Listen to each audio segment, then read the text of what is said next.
ওয়াইদা তুতলা আলাইহিম আয়াতুনা বায়্যিনাতিন তা'রিফু ফি ওয়ুহিল্লাযিনা কাফারুল মুনকার। এটা সূরা হজের 58 কি সূরা হজের 70-72 নাম্বার আয়াতের ভেতরে আছে। রব্বুল আলামিন বলেন, হে নবী, যখন কোরআনের ব্যাখ্যাগুলো আপনি বিশ্লেষণগুলো তেলাওয়াত করে করে শোনাবেন, তখন দেখবেন যে মানুষগুলো বুঝে ফেলেছে যে কি বলতে চায়।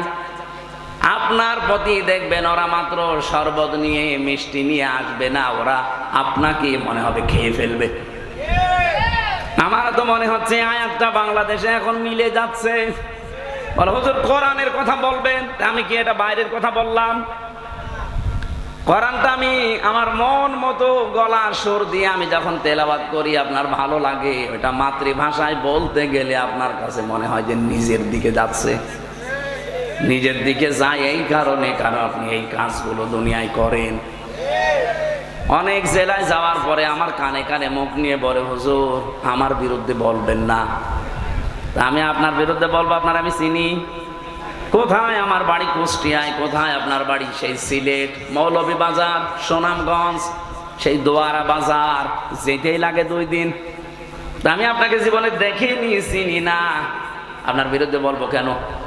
না, আপনি যা বলেন আমি দেখি আমার বিরুদ্ধে যাই। তার মানে আপনি ওই কাজ করেছেন। জেলে যাওয়ার আগে একবার গিয়েছিলাম খুলনা, রূপসা থানা। আমি আলোচনা শুরু করব, হঠাৎ করে সেই সময় তো একেবারে রমরমা জালেমদের, উনি ওই এলাকার সভাপতি, ওই ফ্যাসিস্টদের এসে আমার বলছো, হুজুর মাটির নিচের ওয়াজ করবেন? আমি না। উপরের ওয়াজ করবেন? হ্যাঁ। উপরের ওয়াজ যদি করেন, উপরে আপনাকে আমি একটা সাবজেক্ট বলে দেই, পারিবারিক জীবন নিয়ে কথা বলবেন। ঠিক আছে, আপনি আমার যেখানেই লাগাবেন আমি ঘুরে ফিরে দিন কায়েমের কথাই বলবো, কারণ এইটাই আসল কাজ। এইটা না হলে জীবনেও এই দেশে বসবাস করার উপযুক্ত পরিবেশ আপনি পাবেন না।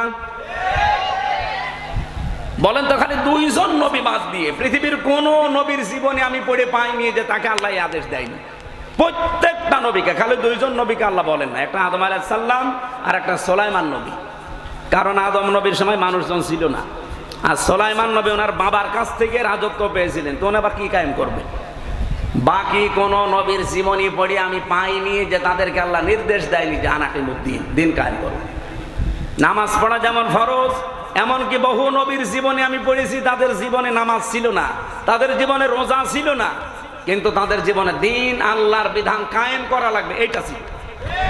আল্লাহর বিধান আরো আছে যেগুলো, ওইগুলো।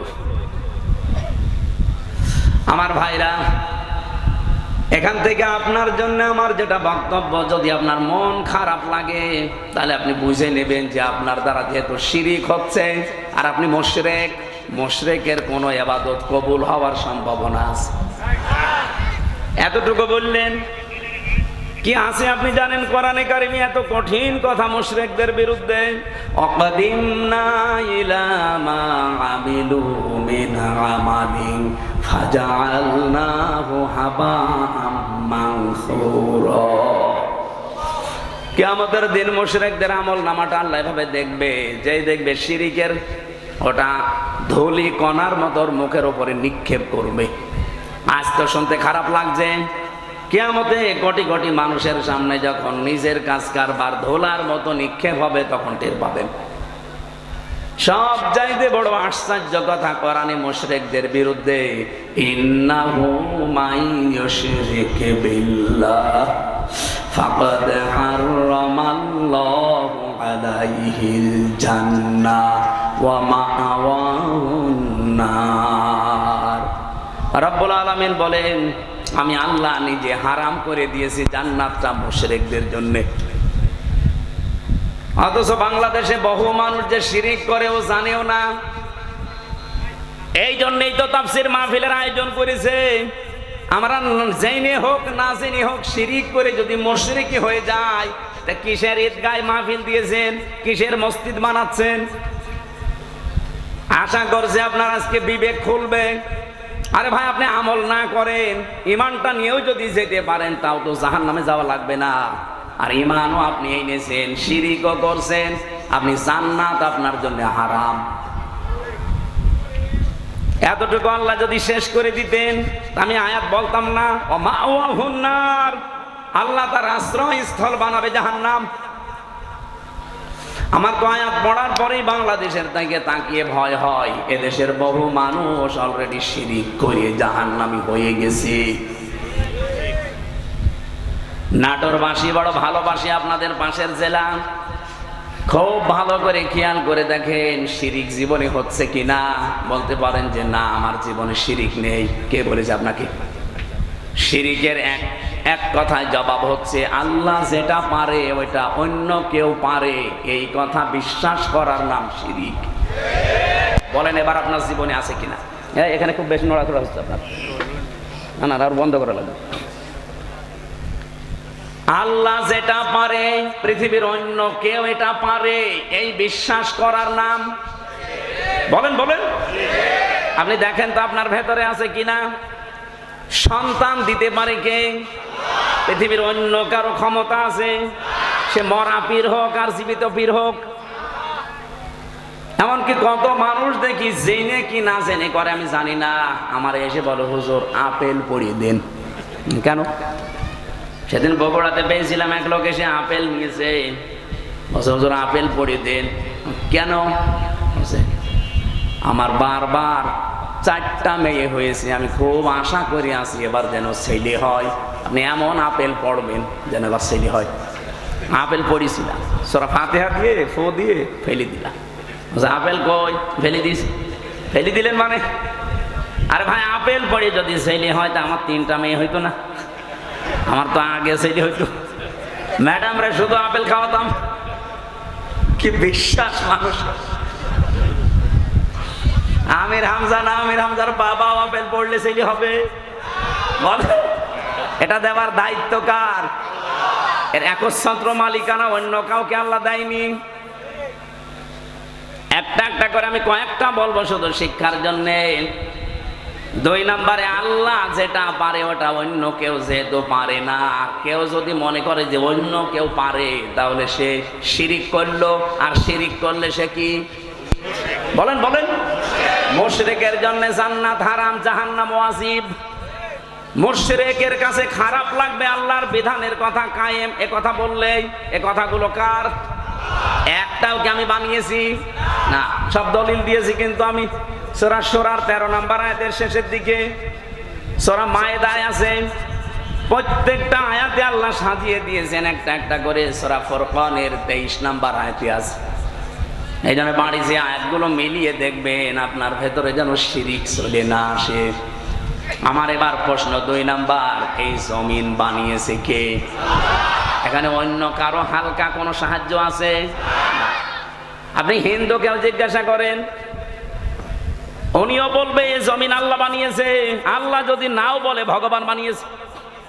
তো ওরা যাতে ভগবান বলে আমরা আল্লাহ বলি, জিনিস একই। ওরা হয়তো ওই বাপ দাদার নিয়ম নীতি মেনে আসতেছে, এই জন্য সরাসরি বলতে পারে না। এই দিন জমান নামাজ পড়িয়েছি কুষ্টিয়ায়, ওখানে 100 ঘর হিন্দু, কয়েক ঘর মুসলমান একটা মসজিদ বানিয়েছে। ওরা মন্দির দেখাতে নিয়ে গেল।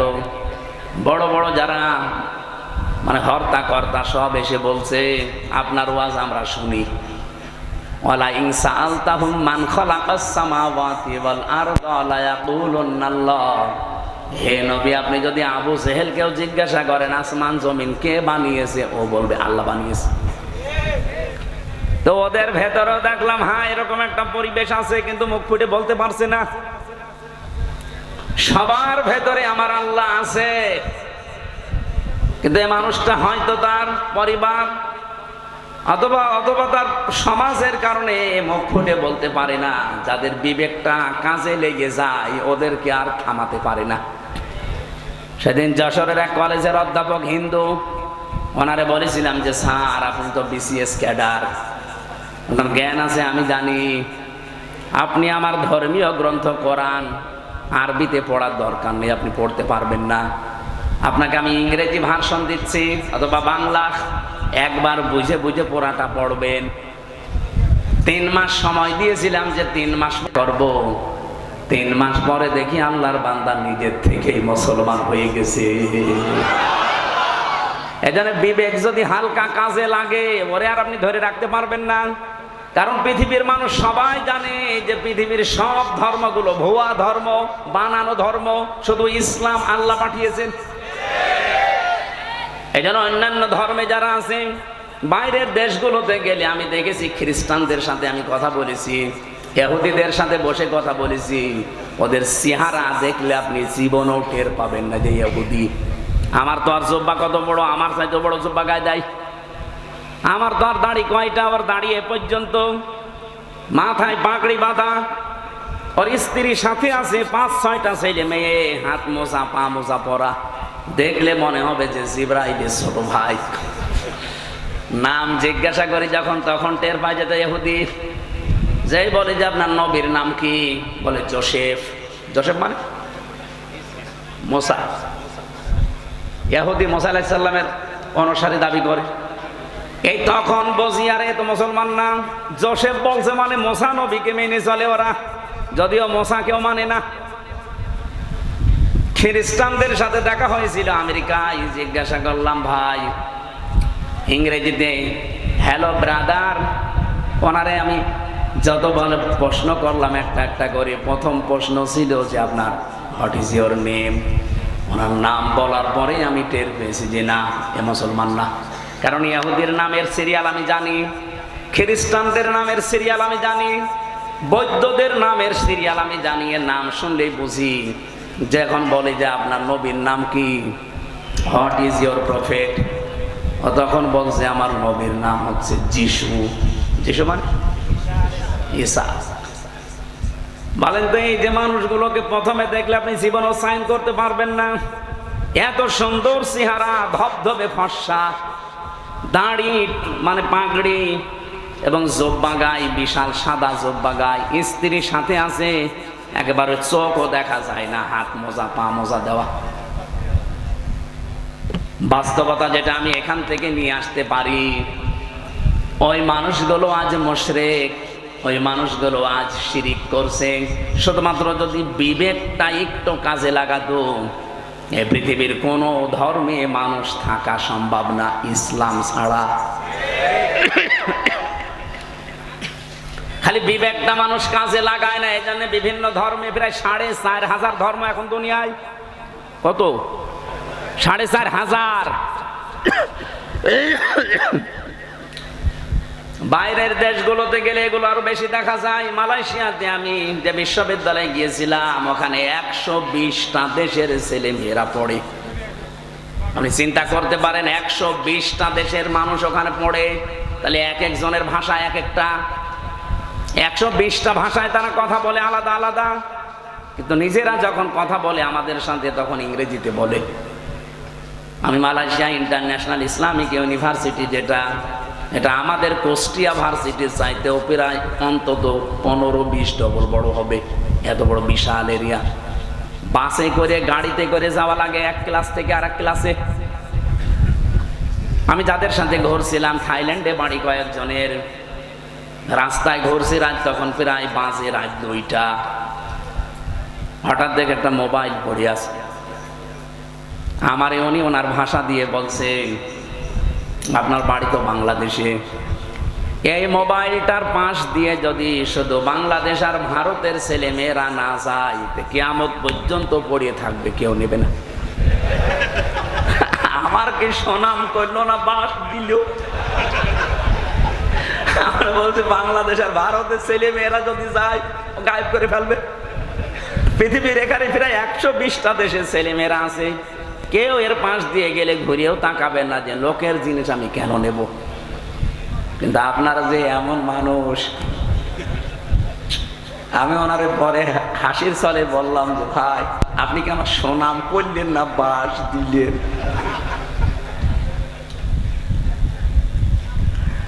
আমি যে কথা তুলেছিলাম, আজ বিবেকটা কাজে লাগিয়ে একটা বিসিএস ক্যাডার মাত্র 3 মাসের ভেতরে, উনি আরবিও পড়ে নাই, শুধু বাংলা আর ইংরেজি ভার্সন পড়ে অলরেডি মুসলমান হয়ে গেছে। আর আপনার কি হয়েছে? এবার আসেন, যারা বিশ্বাস করে যে জমিন আসমান আল্লাহ বানিয়েছে, আবু জেহেল যদি বিশ্বাস করে থাকে, না কিছু লাগবে না, একটু ভালো করে শোনেন তো। আপনি কোন দিকে তাকান? হ্যাঁ? আপনি ওয়াজ দিয়েছেন, আপনি যদি না শোনেন, না আরো অ্যাক্টিভ হওয়া লাগবে। এভাবে ক্লাস করে মানুষ? আপনি কি পাস? হ্যাঁ, না আপনি তো মানে ক্লাস করতে হলে অ্যাক্টিভ হওয়া লাগে। এইভাবে ক্লাস করা যায়? এই যে স্যার বসে আছে, জিজ্ঞেস করেন তো, এইভাবে ক্লাস নয় মানুষ। আরো অ্যাক্টিভ হন ভাই। আমি যে কথা বলি ওখান থেকে দেখবেন একটা শিক্ষা বের হবে। আমি আন্দাজে কোনো কথা পাঁচাল পারি না, অবশ্যই এখানে একটা শিক্ষা আছে, নাই তো বলতাম না। কি আছে সেইটা বের করার জন্য এই যে আন্টি শান্টি করছি। রব্বুল আলামিন বলেন, যেহেতু আসমান আর জমিন আমি বানিয়েছি, আলা লাহুল খালাক ওয়াল আমর তাবারাকাল্লাহু রাব্বুল আলামিন। বানিয়েছেন যিনি, হুকুম চলবে তার, এ বিধান কার? তাহলে আপনার বিবেকের কি বলে যে জমিন আসমান আল্লাহ বানিয়েছে আর এখানে চলবে মানুষের তৈরি করা আইন? একটা কথা হইল। তাহলে আল্লাহ যেটা পারে ওইটা অন্য কেউ, তাহলে জমিন আল্লাহর বিধান চলবে, আল্লাহর এখানে অন্য কারো বিধান চলতে পারে না। যদি অন্য কারো আইন, অন্য কারো বিধান আপনি চালাতে চান, আপনি অবশ্যই শিরিক করছেন। আর শিরিক করলে লোকটা কি? এইরকম মুশরিকের কাছে আল্লাহর বিধানের কথা বললে মন পাওয়া যাবে? তার কি হবে? রাগ হবে, গা জ্বলবে, মারতে আসবে। তাহলে বাংলাদেশে এবার বলেন তো, 92% মুসলমান আমরা না 92% মুশরিক? আমাদের রাগ হয় কেন? দোষ তো আপনার না, আপনি শিরিক করে ফেলছেন। জমিন আল্লাহর, আপনি নিজে বলছেন এখানে আইন চলবে আল্লাহর, অথচ আপনি এমন এক দল করেন যে দল আল্লাহর আইন বিশ্বাস করে না। তাহলে আপনার শিরিক হচ্ছে না? আর এই কথাটা আমি একটু বাংলা, ইংরেজি, আরবি মিলে বলতে গেলে আপনার রাগ হয় না? এরপরও আমি জানি কিছু মানুষের মন ফিরবে না, কারণ ওদের আবু জেহেলের মতো খতম করে দেওয়া। খাতামাল্লাহু আলা কুলুবিহিম ওয়া আলা সামিইহিম ওয়া আলা আবসারিহিম গিশাওয়া ওয়া লাহুম আযাবুন আযীম। হে নবী, আমি ওদের অন্তরের উপরে মোহর লাগিয়ে দিয়েছি। আপনি যতই সুন্দর করে বলেন, নবীজি আবু জেহেলের কাছে 350 বারের উপরে দাওয়াত নিয়ে গেছে, এরপরও লোকটার মন তৈরি হয়নি। আমার মনে হয় 350 বার না, আমি তো আপনার কাছে এই 11.5 বছর তো আমি ময়দানে, 3 বছর না জেলে ছিলাম, বাকি সময় তো বহুবার আপনি আমার আলোচনা, আলেমদের আলোচনা শুনেছেন, এরপরও আপনার পরিবর্তন হয় না।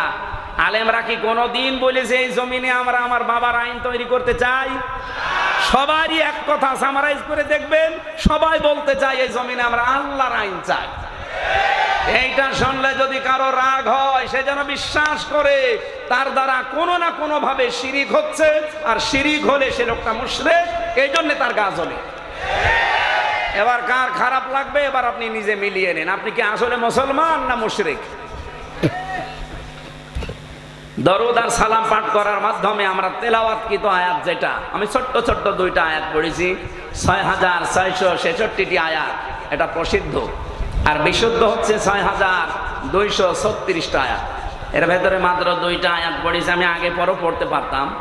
এই 2টা আয়াত থেকে কিছু কথা তাফসীর আকারে শোনাতে চান। আপনারা তাফসীর মাহফিল লিখেছেন, অথচ এখন চলছে নবীজির জন্মের মাস, সিরাত লিখে দিলে আমরা ওইভাবে সাজাতাম। যেহেতু তাফসীর লিখেছেন, আমরা তাফসীর আকারে কথা বলবো, শুনবেন তো নাকি? রাখবেন। আমি আগে একটু তেলাওয়াত করে তাফসীরের যে মূল নীতি আছে 15টা একটা একটা করে বলবো, এরপরে আমরা ভেতরে যাব। আউযু বিল্লাহি মিনাশ শাইতানির রাজীম। তিলকা আয়াতুল কিতাবিল মুবিন। হ্যাঁ, এখান থেকে এবার একটা শিক্ষা বের হবে। রব্বুল আলামিন বলেন, তিলকা, এই আয়াতুন, এটা বহু বচন, এই আয়াতগুলো যেগুলো এখন আপনাদের সামনে আমি বলবো, এই আয়াতগুলো হচ্ছে আল কিতাব। কিতাবের আগে আলিফ লাম আছে, এরপরে আছে মুবিন। আল্লাহ পাক বলেন এটা স্পষ্ট কিতাবের আয়াত। আমার প্রশ্ন হচ্ছে, কোরআন কি স্পষ্ট না অস্পষ্ট? না না, আপনার বলা ঠিক হয়। আপনি তো স্পষ্ট না করান আপনার কাছে, এনামুল ভাই বললে বলতাম। আপনার এখন যদি আমি পেটে বম মারি তিলকা মানে কি বলতে পারবেন? আপনার কাছে স্পষ্ট হয় কি করে? তার মানে আমি ওই মানের লোক চাচ্ছিলাম। এখান থেকে ডানে বামে আলেমগুলো যদি বলতো স্পষ্ট, আমি কম প্রশ্ন করতাম না। যারা সবাই একবারে বললেন আমার কাছেও কোরআন স্পষ্ট না, আপনি মিথ্যা বলেছেন। কিতাব যদি আপনি স্পষ্ট করতে চান, কিতাবের কাছে আসা লাগবে। কথা বলেন না কেন? আপনি এই যে বয়সে আছেন, এই বয়সে এখন মাদ্রাসায় ভর্তি হয়ে সময় দিতে পারবেন? কি কথা বললেন না? আপনার বয়স এখন 55 বছর, আপনি এখন মাদ্রাসায় ভর্তি হয়ে সময় দিতে পারবেন? ওই 8 বছর 9 বছরে ভর্তি হয়ে যেভাবে পড়ছে পারবেন না। কিন্তু আল্লাহর একটা বিশেষ অনুগ্রহ এই বাংলাদেশের উপরে, এই দেশে এখন এমন একটা মাদ্রাসা, এমন একটা বিশ্ববিদ্যালয় আছে যেখানে ভর্তি হয়ে গেলে আপনাকে কোরআন শিখাবে। সেটা বাংলাদেশে জামাত ইসলামী। আপনি হয়ে দেখেন, 15টা পয়েন্ট পূরণ করা লাগে প্রতিদিন। এই লোকটা খুব শিক্ষিত না, ওনাকে চিনি, ম্যাট্রিক পাসও করে নাই, কিন্তু এই জায়গায় আসার কারণে ওনাকে বিশ্ববিদ্যালয়ে ভর্তি হওয়ার সিস্টেম করে দেওয়া হয়েছে। প্রতিদিন কোরআন শরীফ শুদ্ধ করে পড়া লাগবে। আবার কয় আয়াত পড়বেন, বুঝে পড়েন না, আন্দাজে পড়েন, আবার লেখা লাগবে। 1 মাস পরে আবার দায়িত্বে যারা আছে তাদের দেখানো লাগবে। এর চাইতে বিশ্ববিদ্যালয় কোথায় পাবেন আপনি? আর আপনার যে বুড়ো বয়সে কোন ভার্সিটি আপনাকে নেবে? যেন আসেন এই বিশ্ববিদ্যালয়ে, আপনাকে আলেম বানানো হবে। খুব বেশি দিন লাগবে না, মাত্র 6 মাস আপনি সময় দেন, আমি গ্যারান্টি দিচ্ছি আপনি এই দেশের বহু আলেমের চাইতেও জ্ঞানী হয়ে যাবেন। আমার কথার অর্থ আপনি বুঝেছেন? আপনি স্পষ্ট হন কোরআনের কাছে এসে। বহু আলেম কোরআনের এই শব্দগুলো জানে না, কেন আলিফ লাম দেওয়া হয়েছে এটাও বলতে পারে না। আমার মনে হয় এখানে যদি 100 জন আলেম থাকে, 50 জন বলতে পারবে না যে আলিফ লামের নাম কি। আলিফ লাম 4 প্রকার। এখানে যেটা আছে এটা নির্দিষ্ট করার জন্য আল্লাহ দিয়েছেন। কেন দিলেন? এই পৃথিবীতে কিতাব বলতে একটাই, কোরআন শরীফ। কোরআন বাদ দিয়ে পৃথিবীর যত বই আছে সব কোরআনের ব্যাখ্যা। যেভাবেই লেখেন না কেন ওটা কোরআনের ব্যাখ্যার ভেতরে পড়বে। আপনি যদি চাঁদ নিয়ে লেখেন, চাঁদের কথা কোরআনে নেই, বলেন বলেন। যদি এই জমিন নিয়ে লেখেন, জমিনের কথা কোরআনে নেই। যেটাই করবেন ওগুলো আসলে কিতাব না, ওগুলো কিতাবের ব্যাখ্যা। কিতাব